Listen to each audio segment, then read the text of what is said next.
Hello and welcome to TEDMED live event focusing on the great challenge of the impact of poverty on health. I'm Manny Rodriguez and I'll be moderating today's discussion, which will run for about an hour. This session is part of the Great Challenges program to take a look of 20 of the most complex problems in health and in medicine. Issues that can't be solved with a magic bullet or a one-shot cure or policy. Our mission is not to solve these issues, is to share ideas from many disciplines and to reach a better understanding of them than we had before. We'll be taking questions from viewers on Google Hangout and on Facebook and Twitter. That's Twitter at TEDMED. And just tag your questions with hashtag Great Challenges, and we'll try to get to all of them. As mentioned, my name is Manny Rodriguez, and I'm a member of the Social Marketing and Communication team at FHI 360 in Washington, D.C.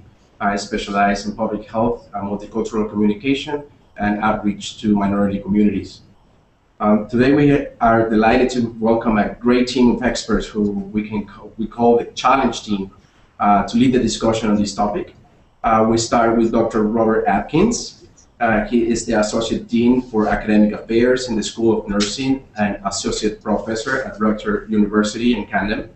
Bob has worked as a school nurse, researcher, and recently founded a non-profit youth development program. Hi. Dr. Gail Christopher is the Vice President for Programs at the W.K. Kellogg Foundation in Battle Creek, Michigan. Focus on the vision of a nation that marshals its resources to assure that all children thrive. Hello. Sonia Sarkar is the Chief of Staff to the CEO at Health Leads, supporting its visions of a healthcare system that addresses all patients' basic resource needs and as a standard part of quality care. Good afternoon, everyone. Hi, Sonia. Sandeep Kishore is a postdoctoral fellow at Harvard Medical School and co-chair of the Young Professionals Chronic Disease Network, a group of 400 young professionals from 50 countries committed to an equitable prevention and treatment of non-communicable diseases. Hi, Tammy. And finally, Dr. Gary Slugden. He funded Cure Violence, a public health approach to violence prevention, after more than a decade with the World Health Organization fighting infectious diseases in Africa and in Asia. Hello, Manny. Thank you. Thank you, Gary.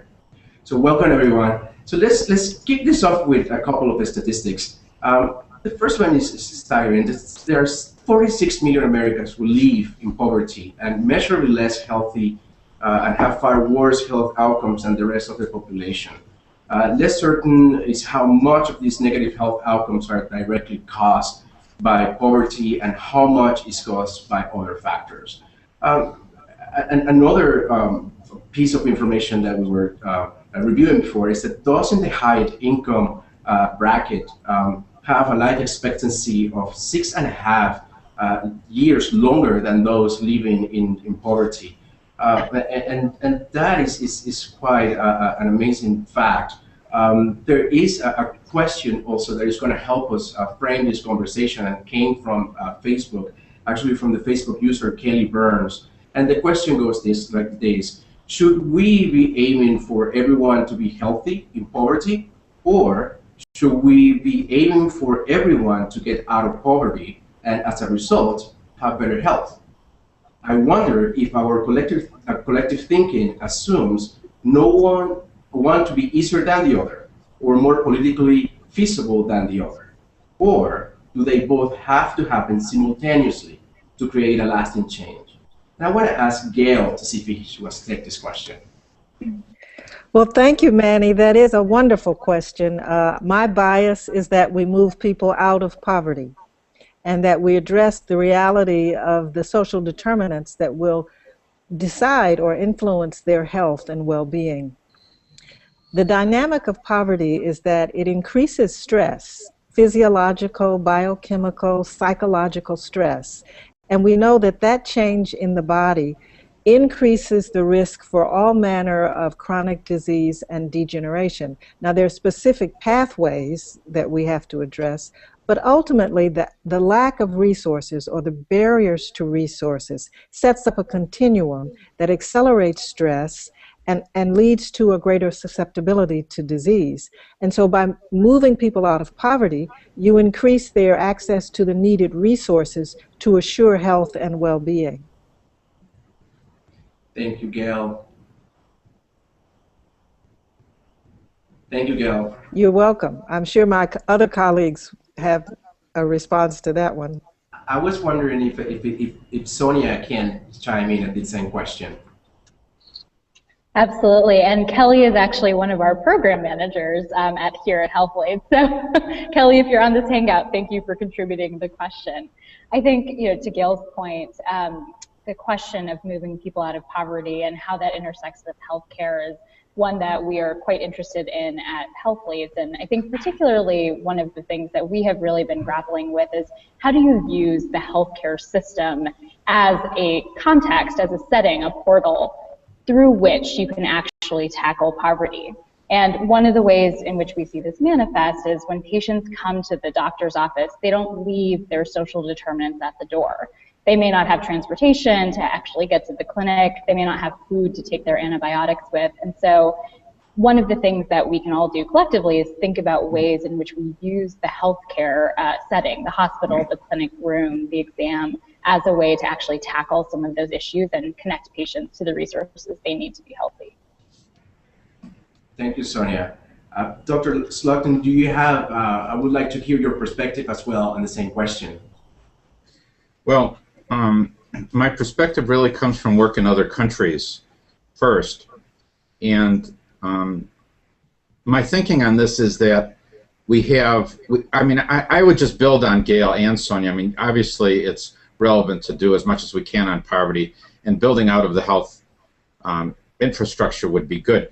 Realistically, I think that we have a lot of very solid interventions for health, and what we're lacking in is the implementation of them to those who need them most, as everybody knows. And so I think building on the healthcare system to doing outreach in the ways that outreach has been done, that we're doing for violence, but also has been done for HIV/AIDS and for prenatal care and pregnant women and so on.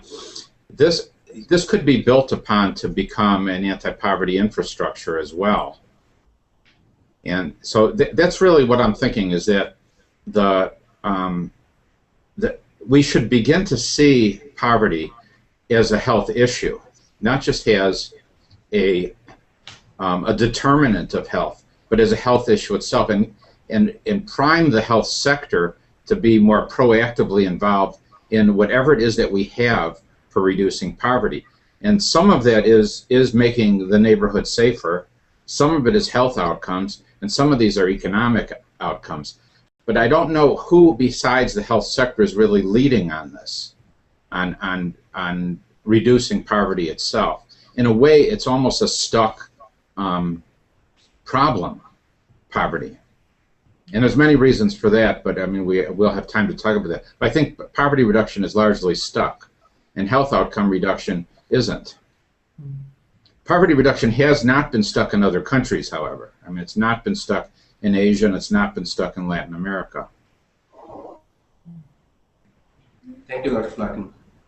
I have a very interesting question that I think that is a good segue what we're discussing right now, and is from Facebook user Jackie Smith, and is how my federal and state funding policies affect the healthcare provided to those in poverty, especially to those with mental illness. So there is a double question here. And I would like to see Dr. Atkins.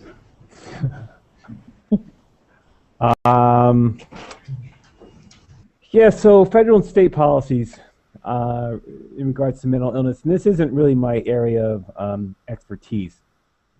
So I guess I would probably have to defer to my colleagues more on this. I just don't, I haven't studied much about that, but I would like to touch on, if I could, a little bit what Gary left with in terms of identifying the stubbornness of poverty, and that we don't really have, and maybe we don't have such great models in terms of how we move people out of poverty. I mean, I think there are a couple. I mean, I think we can look at, for example, what Jeffrey Cannon has done in his Harlem Children's Zone, in terms of trying to figure out, how do we take resources and integrate them into communities so that, so on multiple levels, not just the health, the housing, the education, and think about that. I mean, because I think we do know a little bit about that, this is, poverty is in many ways just a proxy for a lot of other issues, such as homelessness and things like mental health and things like joblessness and drug addiction, all these kinds of things. I mean, poverty is in a lot of ways just, it captures all of that. And I think sometimes it's, sometimes it has us looking the wrong way, because we're talking about poverty as if it's, low income is one thing, but I mean, poverty really means more than that, the proxy for a bunch of other things. And that's kind of sometimes what I think is most important to keep in mind. Poverty is just a proxy. Annie, this is Gail. What we've done in our country is really neglect the mental health infrastructure. And we've turned our jails and prisons into mental health facilities. And those who are in poverty, who are the least educated, have the greatest risk to find themselves engaged in the criminal justice system. And so often they have mental health problems and substance abuse problems. So the answer to the question about federal and state policy for mental health really morphs into policies about criminal justice and juvenile justice, and for that matter, even foster care. If we focus on mental health, we have to focus on well-being. And again, for me as a practitioner, it takes me back to the implications of chronic stress and the absence of appropriate nutrition and the exposure to violence. So there's so many interrelated factors there that are in many cases based on zip code and place and concentrations of poverty. Gail, this is perfect. Thank you so much for mentioning the fact of stress. We actually received a question from Twitter, and the question goes, if stress due to socioeconomic status is such a big factor in health, what can and is being done to address this at a community level? Gail, do you have a follow-up? We certainly have examples in the programs that we fund where one of the most important things for reducing the effects of distress, if you will, or too much exposure to stress, are relationships and social supports and being connected in ways that assure a sense of hope and vitality. So we know that communities, when they become more empowered, when they become more engaged, and when they develop social networks that are responsive to one another's needs, faith communities can play a critical role there. There are specific, modalities or practices that people can engage in on an individual basis, everything from meditation to walking. These are things that actually reduce the stress indicators and the hormonal responses. But we're finding probably the most powerful tool for people is a sense of connection and being connected to other people in their communities, knowing that there's some hope to navigate the complexities that are associated with chronic stress. Can I build on that, Manny? Yes, go ahead. So there's two things that come to mind here for me. So first off, I mean, what is arguably the largest variable having to do with stress in many of the low-income neighborhoods today? It's largely the violence. And you're shaking your head, Gail, yes. So, I mean, of course we can consider all the things that need to be done to treat people who have been exposed to stress or exposed to violence. And some of these neighborhoods, 70% of teenagers have witnessed a shooting, and almost everybody has lost a friend or a family member or two. So this is the stress that, in other words, this is the fire that has to be put out before the grass can grow. So, I mean, as Gail's saying, to take a walk, I mean, people can't take a walk. I mean, why? Because it isn't safe to take a walk. So But then to transition back to this other very important part about connection. That's what I was referencing earlier. How health is an outreach, paraprofessional outreach system can provide not only the connection, but the kind of way out of the mess in a way. For example, someone is found. We were talking. The last question was about mental health, and Gail was talking about the criminal justice system. So you have someone on the street who is high out of his mind or drunk, and law enforcement comes. Who gets caught? Law enforcement comes. He's got a drug problem, or a mental health problem, or an alcohol problem. The criminal justice system is what appears. And that person who so far hasn't done anything wrong then just starts to make a bad word against law enforcement or something. Next thing you know, he's going down that path. Alternative, outreach worker is there from the health system, or he gets brought into the health system. And as emergency room doc, which I used to be, this person would have a different pathway, totally. So what's missing is the health infrastructure for actually allowing the access on the street to people who are having problems.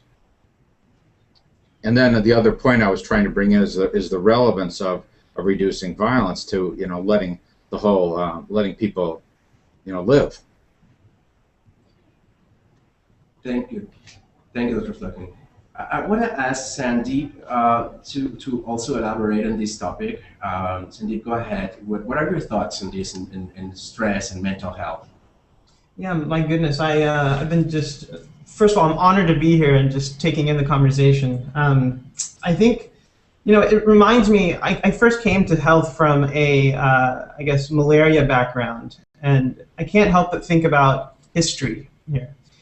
With respect to the idea of federal policies and structural policies, what really saved us in this country over the past 100 years was strategic investments in things like sanitation and nutrition.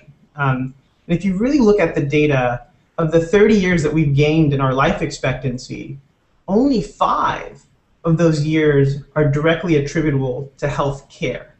So the other ballgame is these social and behavioral determinants. And I think as a medical student, mental health and stress is completely neglected. It's viewed as soft. It's not completely taken on. I think in the 21st century, I keep asking myself, what's the analogy of strategic investments in sanitation, nutrition, et cetera? And to me, it goes into stress and food. And I'll elaborate on that in subsequent discussion.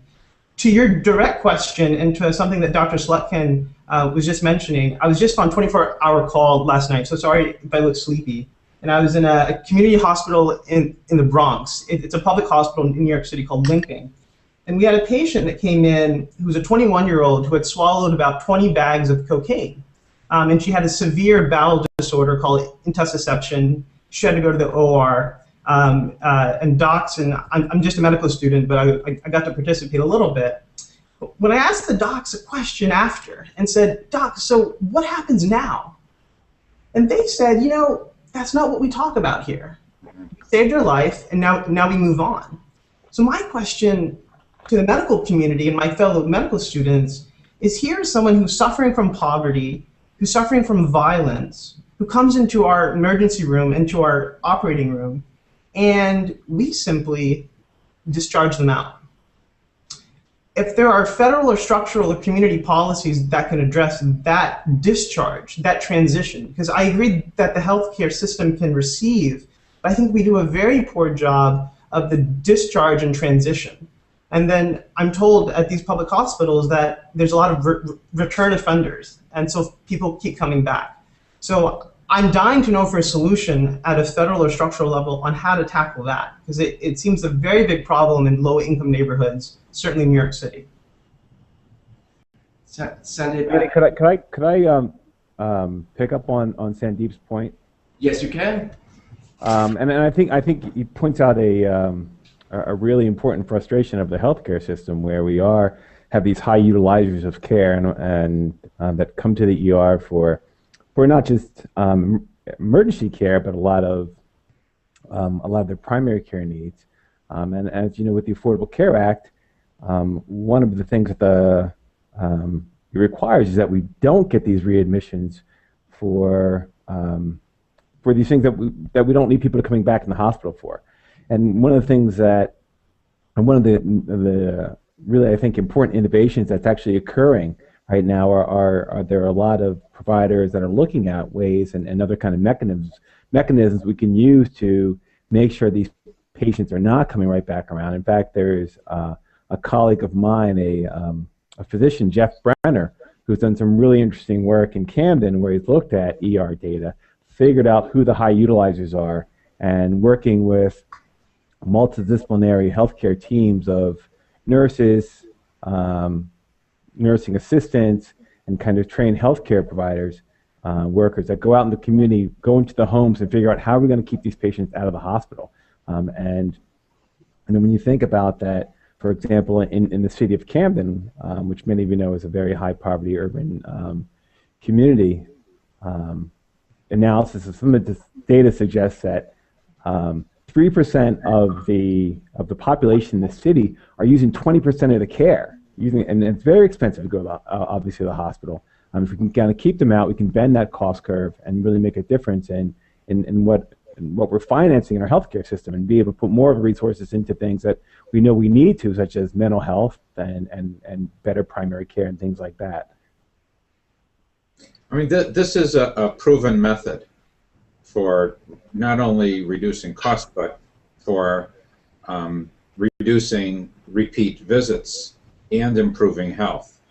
The method of having a continuity on discharge. I mean, it's not new. We've done this in refugee camps in Somalia, and so it could probably be done in the United States. I mean, we're doing this in violence reduction now in many trauma centers, where the person who is being released, having been shot and survived, has a 30 to 60% chance of coming back in the next 2 years. And so we stay with them to help them change their thinking and their life course. And hospitals are paying us and our partners to do this because they know that it saves them money. I mean, we're also preventing the retaliations that are predicted, which is, you know, just basically the disease control model of how you also have to interact with who else is exposed. Whoever is going out of the hospital with whatever isn't an individual in and of himself, but has, you know, family and relatives, neighbors and so on that have some exposure to some of the same things. So this is one of the absolutely obvious missing pieces, is the healthcare system that transitions from hospital to the community as a continuum. Thank you, Dr. Slocum. Thank you, Dr. Atkins as well. I want to go back to Sandy's point of working with medical students. And do you think that medical students are being taught to recognize and identify these issues of social determinants of health? I mean, if I may be just completely honest, I mean, I think the answer is no.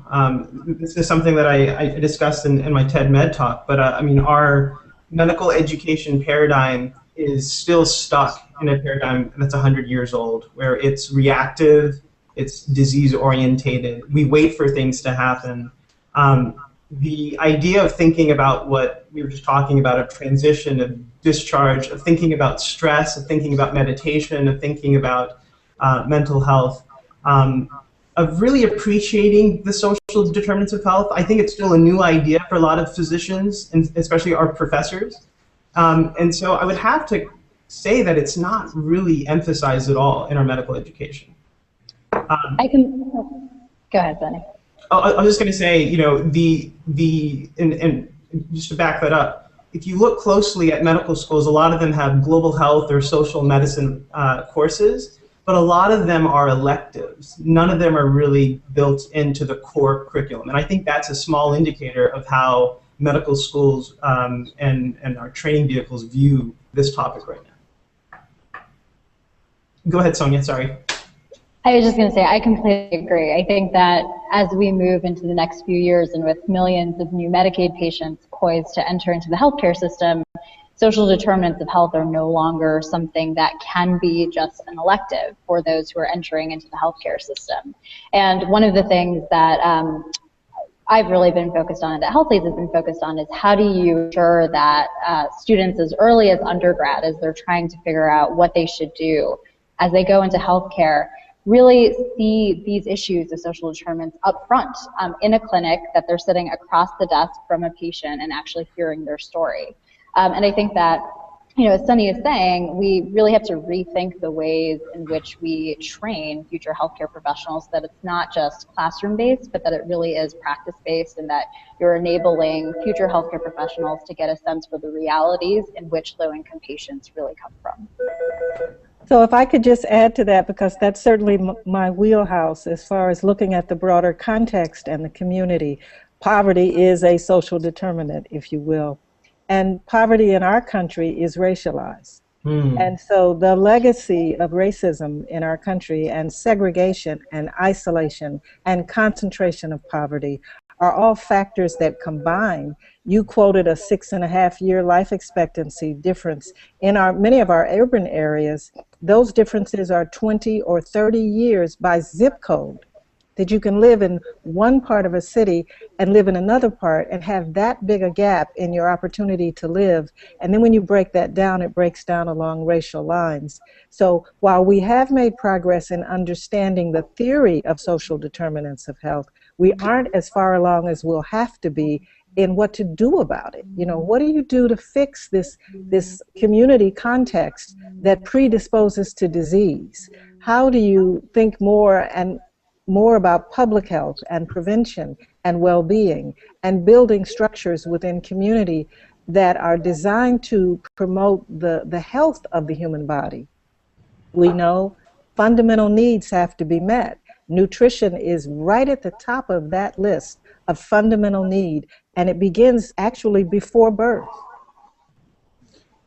Manny, can I add a couple things to this? Go ahead. Yeah, clearly there is poverty in America largely has a racial face, and there's bias against the poor. There's a mindset of the way that the country's mindset about people who don't have sufficient income is not a positive mindset, and I'm not sure that we're going to get to the solutions on this at all, but there's something that needs to be done on the mindset. And some of it may have to do with even using words like poor. I mean, we used to, in the global environment, talk about poor countries. We don't do that anymore, really. We have transitioned, and we went to developing countries, and then we went to less developed, and now people are talking about low income. And so maybe, the phrase low-income communities might help a little bit, but we have to be straight that, there's a mindset that it's people's fault that is part of the uphill here. I just want to say something on the healthcare professionals training and all of that. I'm not sure that the medical centers and medical trainees and doctors and so on, their training and their world is not the way. I trained in that world, is not the way out of this. The way out of this is some kind of larger scale and intermediate scale and smaller scale planning that has goals, of which the medical sector is part of it. That's all. I mean, so that's what the purpose of the Millennium Development Goals are. These are UN goals that many people in the United States don't know so much about. But these goals on reducing poverty are being achieved in Asia and in Latin America because countries have goals, and then they have interventions, and then they move on them. And so every city should have, in the U.S., should have a poverty reduction plan and health outcome plans. And I think more of the latter is happening than the former. That's a good point, Dr. Slotkin. And before we go into the conversation of the Millennium Goal, I wanted to expand a little bit more on the conversation, and we've been talking about infrastructure and how can we build an infrastructure that recognizes the cultural issues that these communities have, issues that are very ingrained in who we are and how we are brought up, And I wanted to ask Sandy to see what is your take on that? How can we take into consideration those cultural issues to bring people out of poverty and have a better understanding of the importance of their health? My goodness, yeah, no, it's a very big question. It's very, I think, so one example to me that I've seen in New York City, and I think there are lessons to be learned from this on both the positive and the negative, and that has been what Tom Frieden, Mayor Bloomberg, and now Dr. Farley have been trying to champion here with addressing tobacco. So if you look at the data, there's recent data that suggests that New Yorkers have had a acceleration of life, or are living longer on a curve that's actually greater or faster than the national average. And the EPI suggests that tobacco control, the food and calorie labeling, the kind of public health issues were central in that victory. And I think that's fairly important from a structural view, because it talks about the importance of law and fair policy. Now, if you zoom out just a little bit, or you look at a different part of that, you look at the soda restriction conversation. 6 out of 10 New Yorkers did not want that. I mean, it was all over the New York Times. A lot of people know that soda is bad for you, but I think the failure in the policy, I think will go through, it has gone through, but the failure, in my view, was that the community was never consulted. So you have folks in Queens and the Bronx saying, wait, you're telling us, Mayor Bloomberg, what we can and cannot do? That's a nanny state. And so I think getting into the politics of the nanny state is going to be the challenge of the 21st century. People in this country don't like to be told what they can or cannot do. We've done it for sanitation 100 years ago, and so that's what I'm saying. To me, as a young professional, I completely agree with Dr. Slutkin. It's not just doctors. That's part of why I started a group of nutritionists, of psychologists, of medical students. But that conversation of participation and engagement of community is critical if we want success. And I would just say that what's going on in New York City is a very interesting kind of trendsetter to me.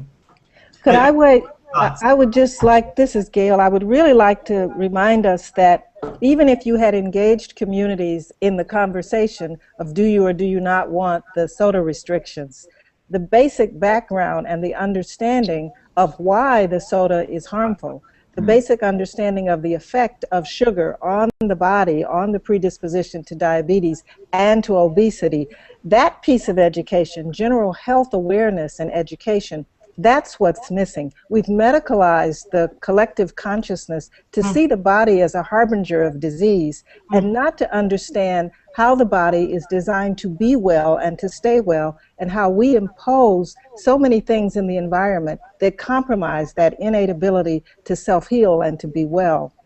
So in addition to bringing the community in and bringing the cultural relevance in, there also has to be a deeper understanding and a deeper reverence established for health and well-being at the level of the body. We have basically medicalized our culture to the point where people really do not understand the power they have to maintain health and well-being.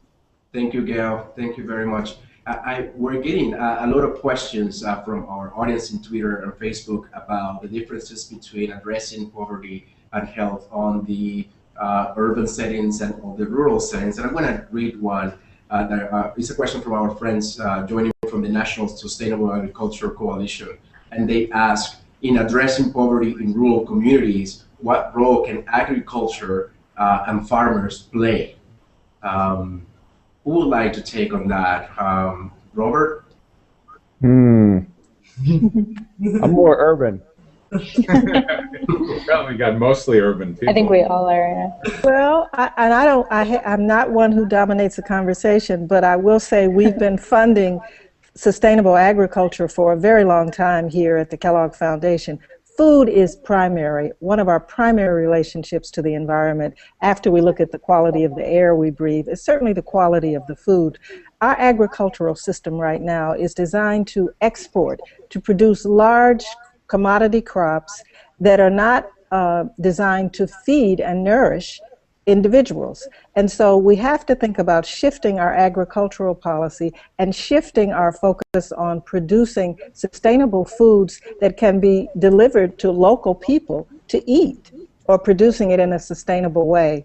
And the farm to school network is one example. We have farmers actually delivering fresh produce to schools all over this country. In the rural areas, much of the chronic disease and debilitation is accentuated by really poor transportation infrastructure. People like to separate the healthcare conversation from the social determinants conversation. I view it as a continuum, and access to quality healthcare is one of the social determinants. It's a small percent, but it's one of them. And a big barrier in rural areas is that people have to spend sometimes a day to get to a quality healthcare facility. So the access to quality healthcare, and also the access to healthy food, to be able to use the ground, the land, to grow healthy food and consume it. So much of it is used to grow food that is transported somewhere else to feed an industry that in fact is contributing to our obesity epidemic. Manny, do you mind if I jump in for a second after Gail? I have a question that is actually being addressed, I'm sorry, Lord, to Dr. Atkins, and I think that is a very important question, and it's from Rita Hanley. She asked for the panel, also for the panel's reflections on what the health impacts are for single mothers and young mothers facing poverty versus others. Robert? Well, I mean, I think, as we know, especially in our, I'm sure Dr. Slutkin's work will bear this out, especially in our high poverty, distressed urban areas, we know that there are, there's just an absence of males in the community. I mean, so we know that they're incarcerated. We know a lot of them are kind of disenfranchised, so they're not able to participate in meaningful ways. And so a lot of the parenting does fall to single young mothers who are thrust into this role of having to not only negotiate their own kind of development, where they're trying to come into their own young adulthood, but they're also kind of taking on this demand of having to parent and make decisions on behalf of their children, which is, getting back to Gail's point, it's another stressor. As I'm a pediatric nurse practitioner by training, and I remember that when I was in school, I used to just be, as a nursing student, as a nurse practitioner student, so frustrated and just and saddened when I thought about what happened with parents just kind of abusing their kids. But it really, when I became a parent myself, when I had my own kids, and it was 3 in the morning, and I have a wife, and she's a nurse, and I'm a nurse. It's 3 in the morning, and you're a little bit sleep deprived, and the baby just will not settle down. I finally got it. I finally got what was happening in those homes with those moms who are overstressed, where they don't have enough resources, they don't have enough social resources, and they lose it. They lose it. They snap, and they make those kinds of those hurts that just don't heal, and they're hard to. But you understand kind of that they are under this immense stress, and how they kind of get pushed, and how they're just kind of pushed in so many different directions. And so I do think we do need better models for how we're going to support these parents who are so important to the health and well-being of our kids. These young mothers in these highly distressed areas, whether they be rural or urban, who are just kind of being pushed and pulled and have so few resources to kind of fall back on. So I think that's a great question, because I think we do have a lot of good models, but I don't think we have enough good models for how we're going to support these moms in these really difficult situations. Thank you, Dr. Atkins. I appreciate your answer. I'm going to move us now to another area where we think is very important, and there is a lot of efforts that are taking place around the country, around the nation, on bringing healthy foods to communities that traditionally don't have access to healthy food or health services and prevention services. And there is a question that came in, and it is clearly for all people, not just the poor, would be healthier people will be healthier if they ate better and exercise more. What particular barriers prevent the poor from making these choices, and how can these barriers be best addressed? And let's try to address it in the sense of access to healthy food, access to a healthy environment. And I want to hear Sonia's thoughts on this question. Yeah, absolutely. I think it's a great question. And I know that one of my first encounters with actually seeing this up close was I had a young single mom, to the conversation we were just having, come in. She had 3 kids, one with asthma, one had just recently recovered from lead poisoning, and she had one child who was slightly overweight. And her pediatrician had recommended to the mom that the child get some exercise, that he be allowed to play outside, and that he, get a good amount of time out with his friends. And the mom was fairly distressed because she said, I'm working 2 jobs, and there's no way that I can let my son play outside unsupervised. It's not safe. There's not really any grass for him to play on. I think that oftentimes the dialogue around this conversation just gets boiled down to, low-income families need to eat better food and get more exercise. I think we all know that the realities are there are just structural barriers that are in the way of that. And I think the good news is that there are solutions. There are things that can be done to try and actually pull apart some of those things and rebuild. And there are a number of great programs, which I'm sure my fellow panelists can speak to. But it begins with an understanding of the fact that just having that advice doesn't necessarily mean that you can put it into action right away without some sort of support, without some sort of community resources. Thank you so much. Gail, would you like to follow up to that? What is your take on that same question? Oh, I would build on what has just been said. The communities right now have been subjected often to decades of what we call disinvestment. Like in the area of Detroit, there aren't even really full-service grocery stores. So what you have are stores, local corner stores, that have no refrigeration or limited refrigeration, that are actually not offering wholesome fresh fruits and vegetables and whole grains. And if they do, they're overpriced. And it really translates into diet in critical nutrients. For instance, the balance of the types of fats that we have.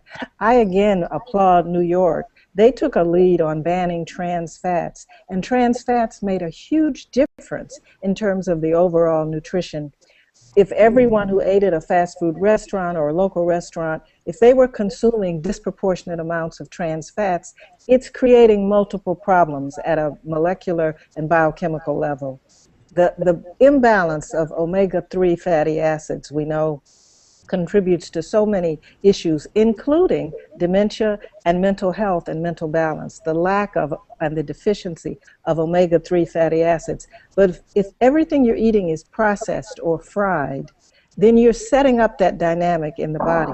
So because the preponderance of food outlets in these communities are providing foods that are not necessarily health producing, you have both the barriers to good food and the overwhelming exposure to foods that set up an imbalance. As far as the movement and the exercise issue is concerned, there is a lot happening in the schools, and right now the schools are very important in making sure at least that children are moving every day, that they're having some sort of physical activity.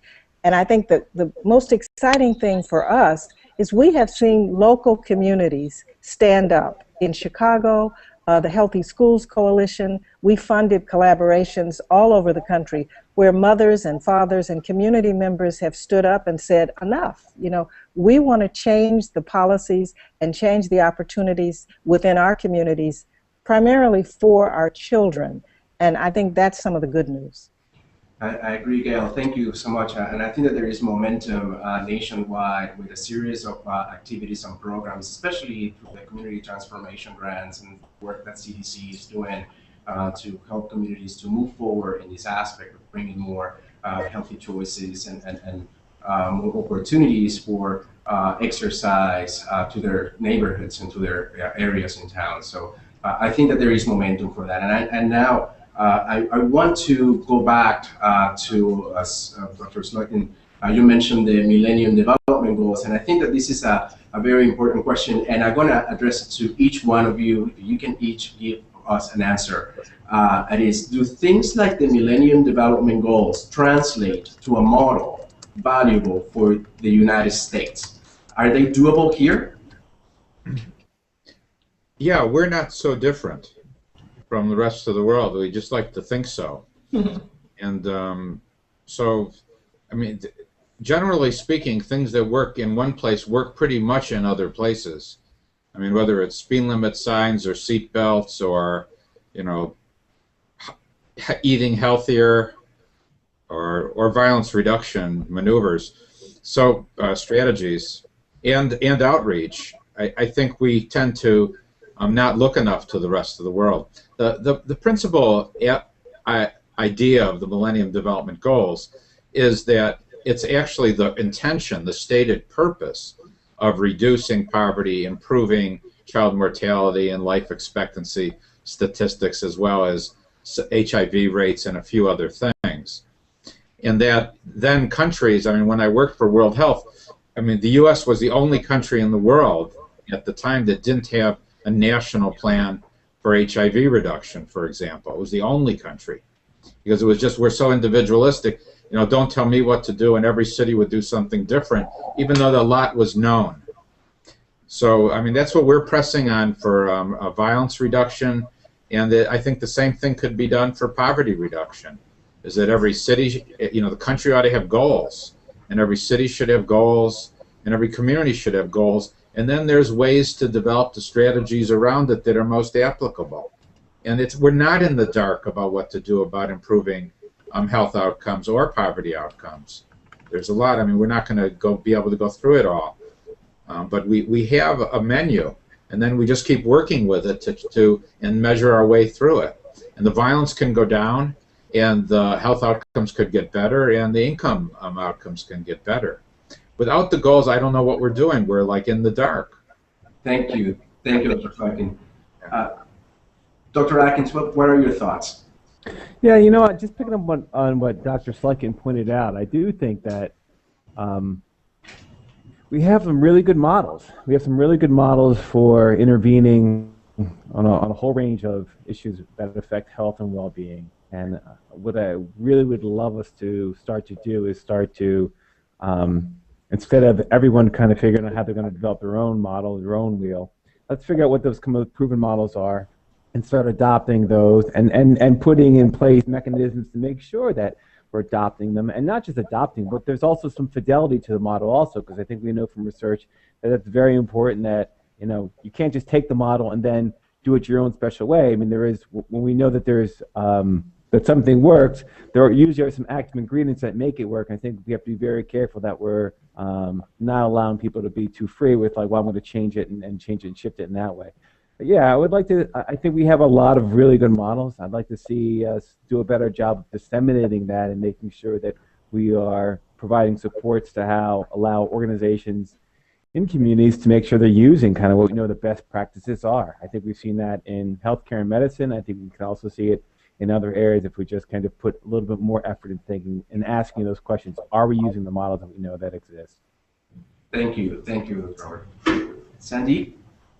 Yes, so I'll be brief because I know time is running short and I want to get as many questions in. Number one, I think the Millennium Development Goals are a very useful framework to bring different actors together. So I think if only for the reason of providing a single goal and a vision and then bringing people together, they are very useful.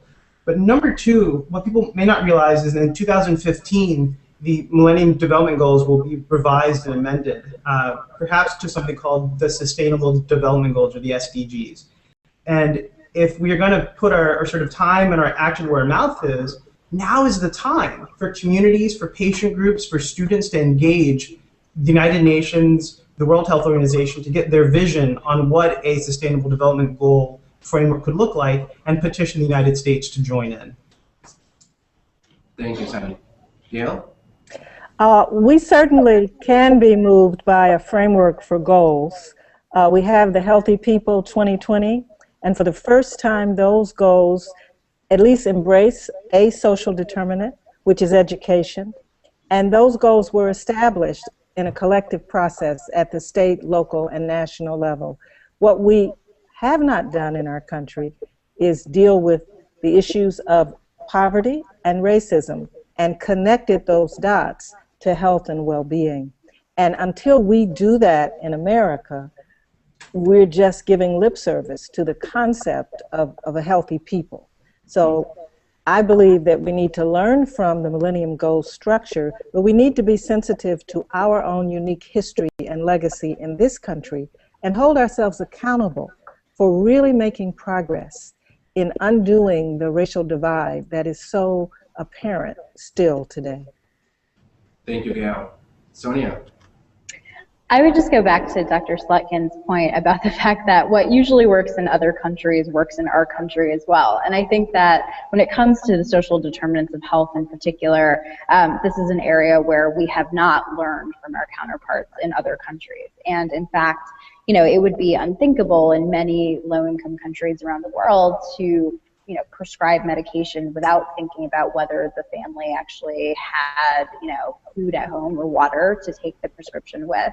Yet here in the United States, when we have families that are very much in the same situation, we don't apply similar lessons. And I think that both from a resource investment perspective and just from a learning perspective, there's a great deal we could take away from the global health community and the funders of the global health community as we sort of look in our own backyard. Thank you, Sonia. Thank you so much. I do have an interesting question, and it is, Jane Berna actually asked, what will be the ultimate measuring stick to show that we're improving, breaking that divide? I want to ask Sonia, let's start with you. Sure. I think it's a great question, and I think that, ultimately, in my mind, one of the measuring sticks, I wouldn't say it's the only one, of whether we are in fact tackling poverty in the right ways or not is if we see better health. I think all of us on this panel agree that poverty is not only an underlying factor of health, it is also an effect of health. And one of the things that we need to be able to demonstrate is that through tackling poverty, we improve health. And in my mind, there is much that we can do to really hone in on specific metrics, things like whether we are decreasing emergency room visits and increasing primary care utilization, that will then allow us to tie together very closely the ways in which we're addressing social determinants of health and the actual healthcare outcomes that we see. Okay. Dr. Atkins, would you like to follow up to the same question? How do we know that we're doing a good job? How do we know that we're advancing? Well, I think, one of the baseline measures we used to use was life expectancy. And I think one of the disturbing things we have right now is there is some data suggests that our children right now may have a lower life expectancy than their parents, which is a big step backward for us as a human race, I think. I'd like to look at those kind of big measures, but I'd also think we have to kind of focus on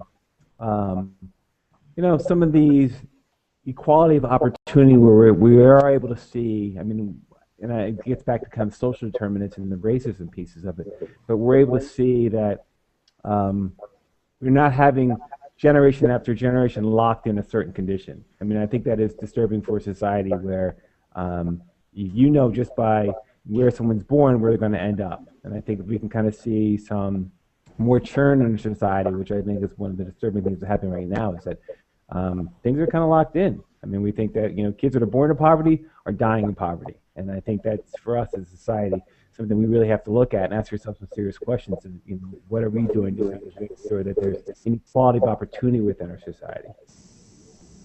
Thank you, Robert. Gail, what are your thoughts? I can't hear Robert. Well, I think much of what has been said, the key measure is really inequality. When you look at the global literature about social determinants of health, where you see the vast differences is when you have this wide inequality dynamic, which is accelerating in our country. The space between those who are rich, the top 1%, 2%, 3%, and the rest of the world. or the rest of the society. So inequality would be a critical measure. But I also think racialized concentrated poverty as manifested in residential segregation is something that we don't even talk about. We don't even think about as a public health community, as a medical community. And until we do, we won't see wholesome, integrated, well-resourced, well-invested communities that will produce health because they're healthy communities. Thank you, Gail. Thank you. I have one more question. We're almost getting to the end of our hour here. But this is a very good question from Kavita Patel. She asked the panel, how can we change the financial incentives to encourage healthcare workers to care about social determinants of health? And I'm going to ask Sandy to elaborate on this question. Yeah, it's something I've been struggling with. I think the data that Dr. Atkins just pointed out, for the first time in American history, children might not live longer than their parents, is a big problem. Look at Dr. Schroeder's data from the Robert Wood Johnson Foundation. 90% of premature mortality has nothing to do with access to healthcare. It's social, it's behavioral, it's environmental. I think medical students, I think young professionals, I think professors have to be exposed to that data, but also get rewarded in the tenure process and finding jobs and getting sort of nourished. Because frankly, if you think about social determinants, exactly what Gail said earlier, there's very little incentive for people to act on them in a career. So as a young professional right now, I see a lot of opportunities in describing them and describing the inequalities, but I don't see the same sort of structural incentives for being a change agent in this space, at least in the long term. So I think having grants from major philanthropic foundations to encourage young people to enter into the space would be very important. I think having groups like TEDMED champion social determinants of health as an innovation, as imagination, in the same way that we think about new drugs, would be very important to get the next generation interested. Thank you, great answer. I have one more question that is also related to this point, and this will be the last question. It is about how can we incentivize young students that represent those communities affected the most to enter into professions of health and medical profession and public health advocates. So how can we do that? How can we bring our minority communities to participate more in this dialogue of social determinants of health? And I'm going to ask Gail to elaborate on that question. Well, I think it's interesting. It really goes back to the fundamental issues of basic education. It goes to the call for universal preschool, establishing the skills and the capacities early in life, which lead to the confidence to be willing to take on what have traditionally been rather daunting areas of math and science. Mentors play a critical role as well. We fund some mentoring programs, and it has perhaps the most profound effect on a young person's life when an older person or even a person who's just starting out their career actually spends time with young people, encouraging them that you too can do this. But our basic educational infrastructure right now has been going backwards at an amazingly rapid pace. And so if we're going to really diversify our workforce, our healthcare workforce, we've got to really shore up our basic education system in this country. And that is a responsibility of the public sector to do that. This move toward privatizing our education system is, I think, a step in the wrong direction. And much of the rest of the world has a lot to teach us. We have to prioritize fundamental education. Thank you, Gail. Does anyone else in the panel would like to jump in for a quick comment on this question? Oh, I just think that if I could just say, we do again. I really agree with what Gail pointed out, that we do have to go back to think about how we're funding education. I think we have some good models. In fact, I think Robert Johnson Foundation has a model called Project Learn, where they're actually providing some supports to get students to kind of get them into these healthcare fields, and I think that's important. More kind of resources allocated towards getting these millennials and younger generations that want to make meaningful differences. Thank you, Lord. Thank you very much. And I think that we can continue talking about this topic for many, many hours and continue on and on and on, which is very exciting. But we want to say thank you to all the panelists that participated today. We are about to get to our 2 o'clock time. As I mentioned, this dialogue will continue taking place on TEDMED.com, so we invite you to sign on and continue talking with us about the impacts of poverty on health. Join us for our next live event. It will be on discussing ways of advancing medical communications. It's happening today at 3:30 p.m. And next week, we'll discuss preparing for dementia. That is going to take place on Thursday, February 21st at 1 p.m. Eastern Standard Time. And we also want to thank our sponsors, the Robert Wood Johnson Foundation, for sponsoring the Great Challenges program. Thank you very much and have a wonderful afternoon. Thank you, Manny. Thank you. Thanks.